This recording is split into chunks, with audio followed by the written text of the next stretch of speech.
Irmão, fala um pouco das pessoas que estão desviadas e que morrem desviadas e não conseguem voltar para a igreja. Ó, o que eu vou falar aqui para vocês, vocês não vão ouvir em nenhuma igreja, né? É muito ao contrário daquilo que eu aprendi quando eu era da Assembleia. Já fui da Assembleia do Belém, do Madureira, mas lendo a Bíblia, né, com a guia do Espírito Santo, você começa a ver que as coisas não são assim. Então, vamos dar uma olhada. Então você imagina uma pessoa que se converteu, creu em Jesus, creu no Evangelho, não é? Começou a ler a Bíblia, a aprender, foi batizada com o Espírito Santo, provou ali a graça de Deus, mas por algum motivo, de repente, aconteceu alguma coisa que a escandalizou com o Evangelho. Acontece, a pessoa descobriu algum escândalo no meio ali da igreja dela e desviou, ou foi fraca e pecou, traiu, alguma coisa assim, sabe? Desviou.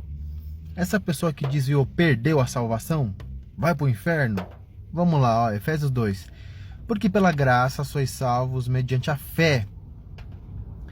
E isto não vem de vós, é dom de Deus. O que é dom de Deus?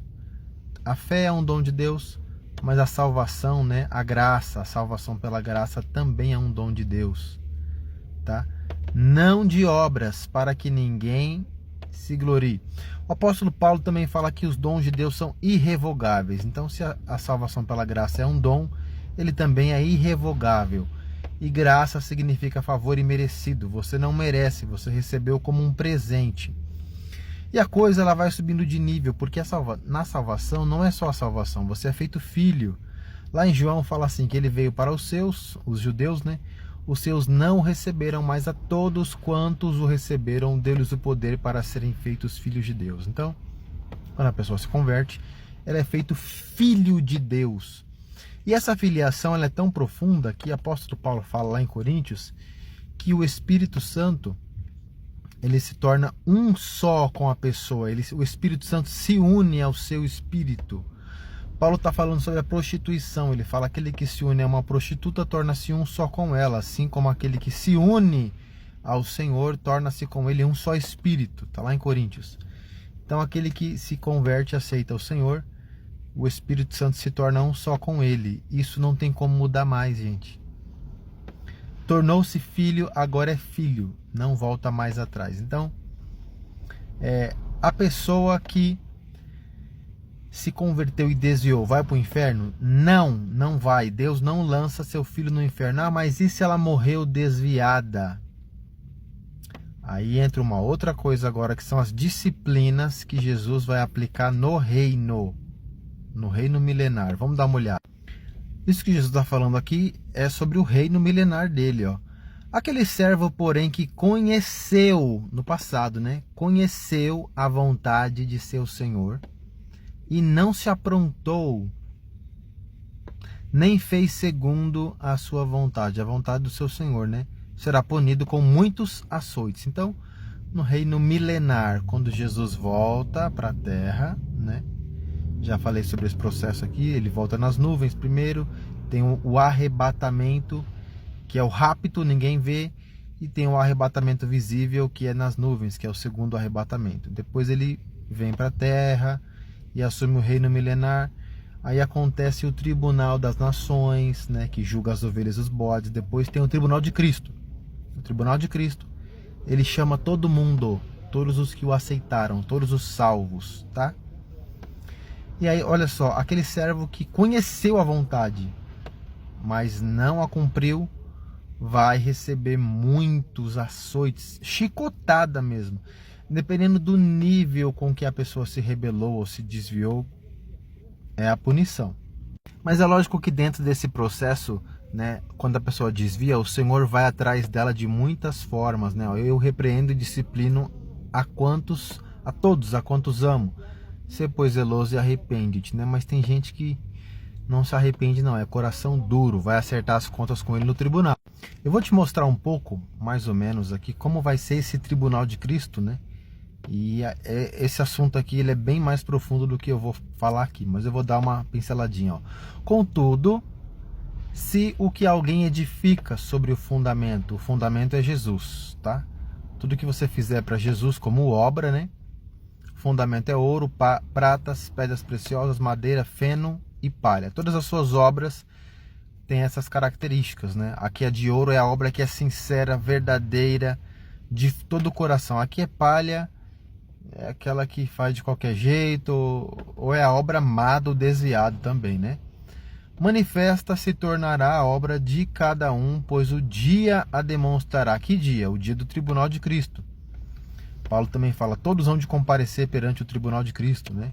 Vamos continuar aqui, ó. Porque está sendo revelada pelo fogo, né? Naquele dia, no dia do tribunal, no dia desse tribunal, Jesus vai acender um fogo, que é o fogo de Deus. O fogo de Deus é o fogo que purifica e que revela, né? Está sendo revelada pelo fogo, a qual seja a obra de cada um, o próprio fogo aprovará. Todo crente, todo, o que foi fiel, o que não foi fiel, todos eles vão ser postos no fogo. Você vai ser lançado no fogo, tá?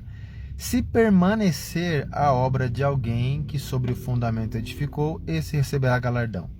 Então, se você permanecer no fogo e o fogo não te causar dano nenhum, quer dizer que você, além de estar salvo, não viveu uma vida de desviado, uma vida, eu vou fazer o que eu quiser da minha vida, né? Mas se você sendo lançado nesse fogo de Deus, sofrer detrimento, quer dizer que ainda resta impureza em você, né? E esse fogo vai terminar de limpar as impurezas, além das disciplinas que vão vir depois, no tribunal de Cristo, certo? Então, o desviado aqui vai sofrer detrimento. E as obras de cada um também vão ser postas nesse fogo, simbolicamente, né? Se queimar tudo, não recebe nada. Se a obra resistir, recebe o galardão. Ó, 15. Se a obra de alguém se queimar, sofrerá ele dano. Guarda isso aqui, ó, dano. Eu vou mostrar para vocês o que é esse dano, tá? Mas esse mesmo será salvo, todavia, como que através do fogo. A pessoa que a obra dela queimou toda e ela entrando no fogo sofreu dor, é porque ela não estava pura ainda. Então ela vai sofrer um pouquinho e vai ficar nesse fogo. Que fogo é esse? É o fogo do Vale de Inom. Eu vou mostrar para vocês. Então, do lado de fora de Jerusalém tem um vale chamado Vale de Inom, ou Vale dos Filhos de Inom. É nesse vale que vai acontecer o tribunal de Cristo, lá é que vai ser acendido o fogo de Deus. E olha só, e será que de uma festa da lua nova a outra, aqui é o reino milenar, né? E de um sábado ao outro, que são as festas que vão ser feitas em Jerusalém, virá toda a carne a adorar perante mim, diz o Senhor. Todas as nações da terra que sobreviveram ao Apocalipse, ao Anticristo, e que no Tribunal das Nações foram achadas dignas de participar do reino milenar, vão estar aqui e vão vir todas as festas para adorar o Cordeiro, olha lá. E eles sairão, eles já entraram em Jerusalém, que entram pela porta dourada, que é a porta do sol nascente, né? E quando eles saírem do outro lado, ó, verão os cadáveres dos homens que prevaricaram contra mim. O cadáver é assim, né? Que já morreu, né? Porque o seu verme nunca morrerá, nem o seu fogo se apagará. O fogo não se apaga. E eles serão um horror para toda a carne. Então, lá do lado de fora de Jerusalém, no Vale de Inom, vai ter um fogo purificador. Daqueles que, havendo sido salvos, né, continuaram desviados. Vão queimar nesse fogo aí. Mas não é como se fosse o inferno, tá? É só um fogo que está purificando a pessoa das coisas que ela ainda continuou impura em muitos aspectos. Muita raiva, muito rancor, muita mentira. Continuou vivendo uma vida completamente errada, enganando os outros, fazendo tudo de errado. Essa pessoa... mas ela creu em Jesus, está salva. E se desviou depois. Vai ficar um tempinho aí nesse fogo. Isso aqui é o que o apóstolo Paulo chama de o dano da segunda morte, que é ficar no fogo. Não é a dor do inferno, é só uma dor de purificação, assim como aquele anjo que pegou com uma tenaz brasa viva e tocou na língua de Isaías. Quando o Senhor fala daquele que se manteve puro e vencedor, ó, quem tem ouvidos ouça o que o Espírito diz à igreja. O vencedor de nenhum modo sofrerá o dano da segunda morte. Então, o vencedor não vai ser lançado no Vale de Inom ali para ser purificado, porque ele já viveu uma vida pura, tá bom?